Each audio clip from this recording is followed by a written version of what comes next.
Wait, were you doing Mitch Hedberg's jokes or just jokes in his style? No, those are original. Those are originally his or yours? Original jokes, my jokes. I wrote. I'm not copying jokes. So we got booked shows Friday and Saturday at 7. Prepared. You should have done a comedian that looked nothing like you. That would have been better. You should have done like Kevin Hart. That's what you should have done. I want to hear you say it with your chest. I wanted you to do Kevin. It would have been fun to see you. Something that would sound like you. Hey, listen. It's again, guys. It's an open mic. You got to try shit. Listen, fucking Alex is fucking his grandma in a coma, and he's doing Mitch Hedberg. This is an open mic on the Lord's Day. John Lou, you in the room? Yeah, Daddy, you're gonna be on deck, guys. Give it up for your next comedian, Jeff Trinkle.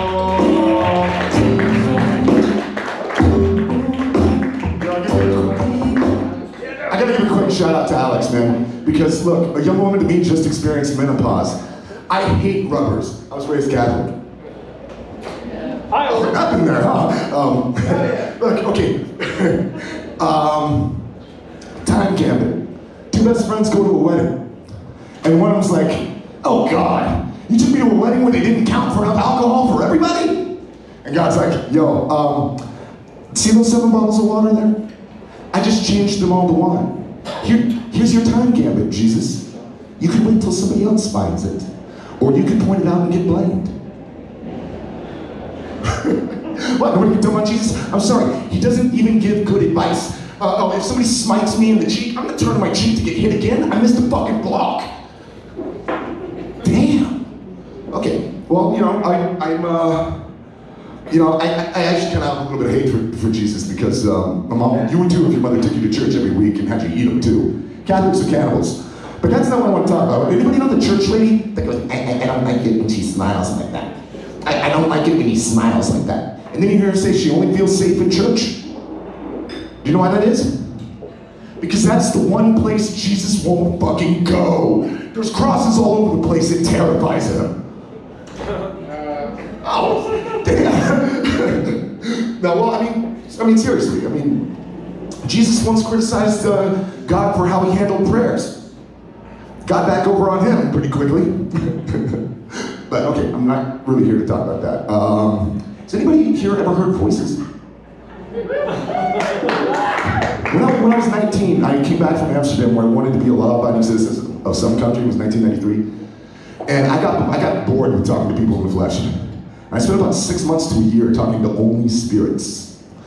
And they just had better quality conversation. They didn't worry about money, they didn't worry about how fat or thin they were, or whether or not, this was gonna make them healthy or not. And I did a lot of scribbling, I didn't really get to the point where I wanted to kill myself, but I didn't want to speak to anybody because when you're called bipolar, people think you're not gonna shut up. And I had the cruelest Uber ride this morning. It was more than 1 in a million. I picked up these couple Russian girls at Huntington Harbor, drove them to Hollywood, and there's a little street called the Orchid right behind Hollywood and Highland, and it's off Franklin. And I lived there in 2011. And I woke up one Saturday morning at 12:30 in the afternoon. 2 of my neighbors felt me wake up and yelled, "Shut up," one male and one female, before I even woke up. And if my cat wasn't in the window, I was jumping. My last act, breaking glass. And I'm really, really, really, really glad I did not. I ended up crying myself into being willing to be in the human family because of Mike Mirror and suicidal tendencies. You can't bring me down. So basically, if anybody's heard voices and you don't feel there's anybody you can safely talk to about it, you can talk to me. I'm a 30-year vet. Because I don't want to kill myself. Because it puts me in a time gambit. I don't have the ability to kill myself.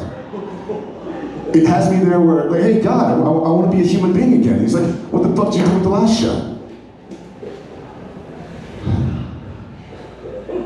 Well, I'm happy to get this off my chest. I really don't come out here for laughter. I come out here for, I just, if I have an isolated thought in my head, if I hear popular comment, I don't like what anybody's saying. I'm not pointing the blame at anybody else. That's when I find a mic.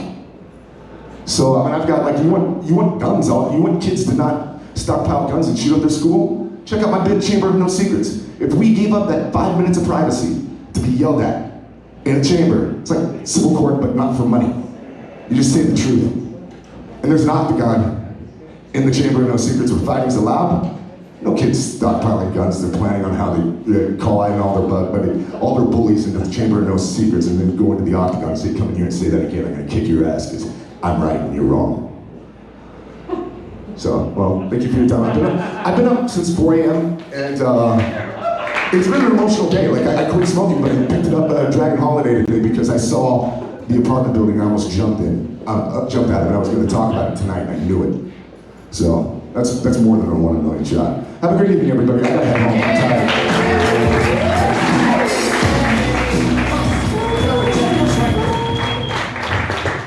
Tim, I think all you guys just missed the hottest bar of tonight. You said big chamber, no secrets. That's like